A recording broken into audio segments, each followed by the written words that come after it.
Okay, wrestling fans, for anyone watching this, if you're a pro wrestling fan and maybe your night has been watching All In, or maybe your night has been doing something else. And earlier I made a video that said I would be all out. I would not be a storyline all out. I would legitimately not be watching this show out of respect, out of loyalty to Vince Russo and the accusations Cody Rhodes made against him earlier this year, and the fact that Cody never got around to truly apologizing in my book, although he did make this Jedi type of reference to an apology that he never really gave, and I just never was satisfied with the outcome of that scenario. Left a bad taste in my mouth. A couple of days ago, I read an article on cage side seats from the writer who said that it was ironic or hypocritical of Cody to have the Briscoe brothers on this show in a tag team match when apparently they did some disrespecting to a gay pride flag in a show in Europe, which was on Reddit. And apparently, and I have not read these tweets myself, but apparently in the past, one or both of the Briscoes had some type of statements that were offensive to the gay community. And so for Cody to call or label words said by Vince Russo as homophobic in nature, and never really fully talked to Vince Russo, even though they've had so many people in their lives in common, namely Terry Runnels, Dustin's former sister-in-law, and guess who? Dustin Rhodes, Cody's brother.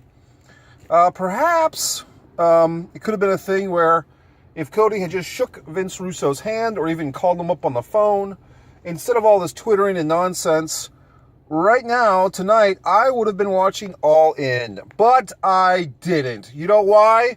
Because I'm a loyalist. I stand by virtues. I stand by morality and ethics, even when others are saying, oh, come on. And even Vince Russo gave me and others his blessing to watch this show if we wanted to. I chose not to.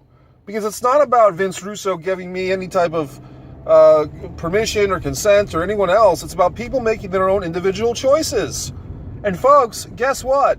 If the tyrannical reign of Vince McMahon Jr. as the head wrestling promoter is somehow going to be challenged by Cody Rhodes, who's also the recipient of nepotism, as Vince McMahon Jr. has been his whole goddamned life. If those are our choices, I'd rather not watch, assholes. I'll watch what I want, when I want. I'm not going to be pressured by people tweeting me and messaging me, and come on, it's good for independent wrestling. Fuck that. I'm talking about the ethics and the moral compass of which I guide my goddamned life. Today, I had a good day. Probably wasted a lot of time at home fucking around on the goddamn computer, and then I finally got out and did things, hit the goddamn gym, worked on my own goddamn body. I'll give you a little anecdote, fans. A couple of days ago, I was at a non-wrestling event, and I'm kind of treading on thin water here because this is a real story, this is a true story, and I don't want to offend anyone or be misconstrued. But basically, folks, the whole deal was I went to this event, this very important event, and there was a gentleman there who some might label or you know, whatever you want to say. He was in a wheelchair, okay?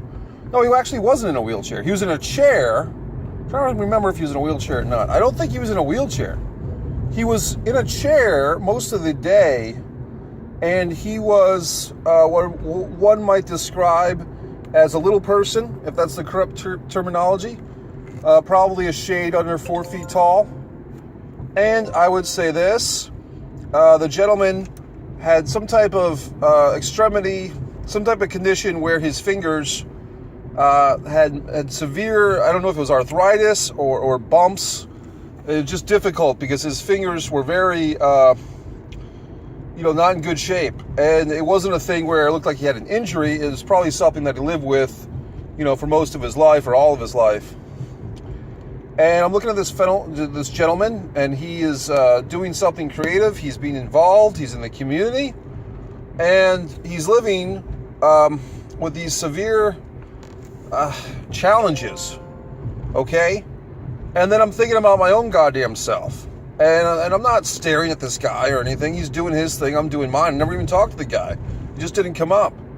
But the gentleman is doing wonderful things with his life and talking about how busy he is and all these things. And I'm thinking, wow, this is pretty impressive. He's pretty damn busy. And he's got these challenges. So as I'm sitting there watching him, just for a moment, I'm thinking about my own self and the challenges I've had and the obstacles I've had. And yes, we all grind, we all fight. But sometimes you see someone who has got bigger challenges than yourself, and you realize that your challenges are more easily accomplished than you might give yourself credit for. That the things that are bothering you, that are fucking you up, whether it's the past, the present, the future, financial, relationships, lack of relationships, whatever the hell's going on, being mistreated by corporations or by individuals, whatever's going on, you are capable of figuring it out. Now, I tell this story, this anecdote, not to be, how do I say it, not to be dramatic, although maybe it's a good story, but just to share that, you know, things aren't always so bad. Now, for this all-in fucking show, I chose not to watch. I had a very productive day. I went to the gym. I engaged in a conversation with a woman. And I did things that I found to be productive for my own life. Now, maybe that's not a 10,000-seat arena payoff or witnessing wrestling history or anything like that. But to me, the path that I chose for my night and for my evening was more productive to the Mike Messier experience, the Mike Messier life, than if I had sat my ass on a couch or in front of a computer for 3 or 4 hours. Now, that's no judgment to those that did.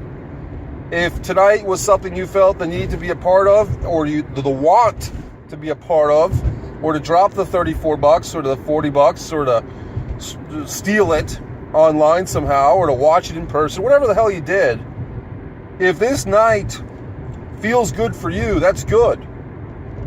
But for me, being all out by choice, I did things that were good for myself. So, wrestling fan by birth, all out by choice. Mike Messier said, I hope you had a good night. As far as the results that did come flying at me, I do have results, spoiler alerts, but basically, you probably know this already. Apparently, Diamond Dallas Page interfering, Bubba Ray Dudley coming in, fucking Tommy Dreamer doing a speech, all these things, you know, Cody Rhodes paying tribute and respect to people that either knew his father or were greatly influenced by his father or whatever, and so forth. But Cody Rhodes winning the NWA World Heavyweight Championship. Will Mahoney reports the match had some sloppy moments, but they tried hard, which I don't know what the fuck I mean, no offense. Will, I know what Will is saying. It's a good analysis, but when we're saying that the wrestlers tried hard, I don't know what that means. I mean, it sounds like a flop. But I guess Cody got the belt. He juiced. He bled. And, you know, I could just say that I'm not going to pick on Cody. I haven't seen the match, but I can imagine that if you're running this giant promotion, and for whatever reason, Cody's been more of a face in this thing than the Young Bucks. They somehow got forgotten in all this, maybe because there's two of them. And one of them was sick, so I hope that sick buck is feeling better now. But for these wrestlers who had this match and it wasn't up to par or it wasn't great, I just say that probably a lot of pressure and a lot of fucking work to promote a show, have one of your best friends get sick at the last minute, and still have a good match. So I'm going to give a fucking captain's pass to Cody. I haven't even seen his match. He is the NWA World Champion, and that's fine. But I mean, Lawler, you know, Dusty, Vince McMahon, they all gave themselves titles, so just another one. Nepotism at its finest. Mike Messier, all out.